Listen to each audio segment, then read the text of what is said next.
Bonjour à tous, Dimitri, cryptoparadise.consulting. Je vous retrouve en ce dimanche 20 décembre, donc comme promis pour une deuxième vidéo. Et oui, deux vidéos pour le prix d'une. Une fois n'est pas coutume.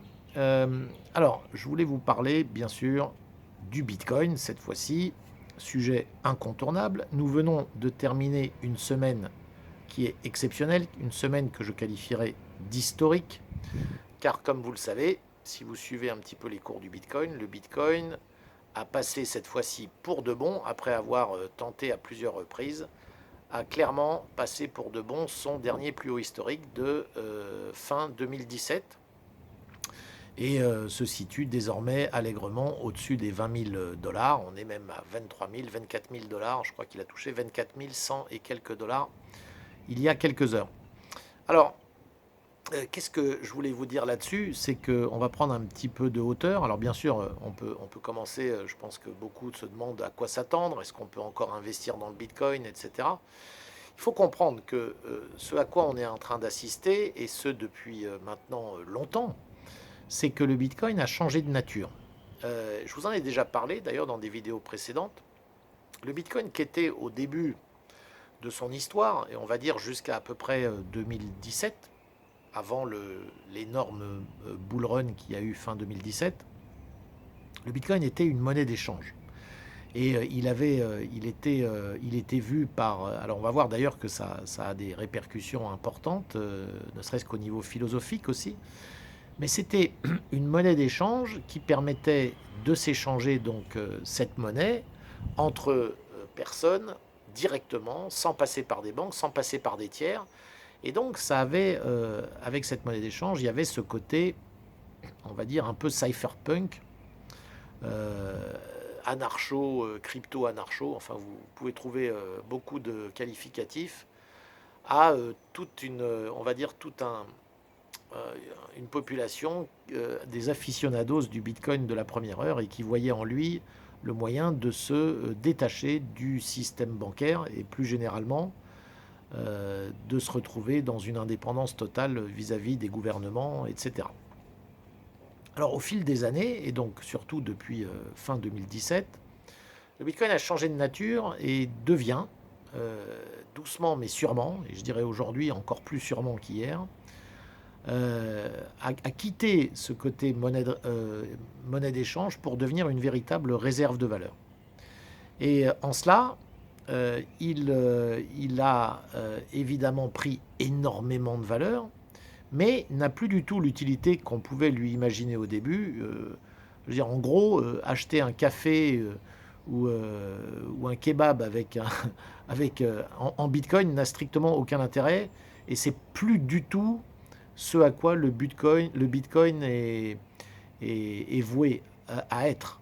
Le Bitcoin, très clairement, devient une réserve de valeur, alors permet toujours de s'échanger des énormes montants du coup, puisqu'avec la valeur qu'il a, vous pouvez toujours vous échanger des montants assez importants, et il est fort probable, et il est même, on est en train d'assister au fait qu'il va donc être utilisé par des acteurs de plus en plus importants. Alors même si évidemment dans les faits rien n'empêche de s'échanger des satoshis, vous le savez, le Bitcoin se divise en 100 millions de satoshis, et donc on est encore dans une phase où quelques satoshis, enfin maintenant c'est plutôt une cinquantaine de satoshis valent à peu près un centime.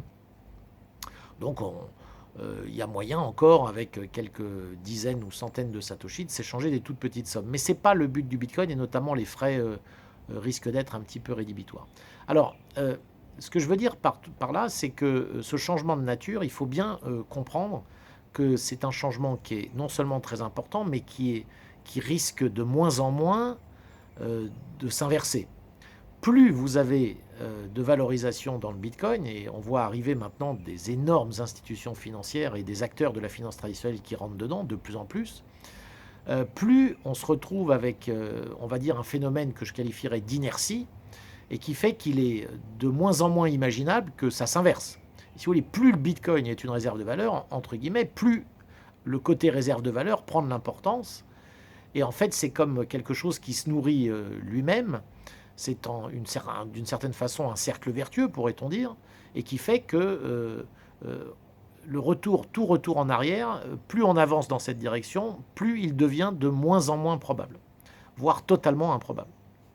Alors voilà, quand on me demande est-ce que il est encore temps d'investir dans le Bitcoin, bien sûr.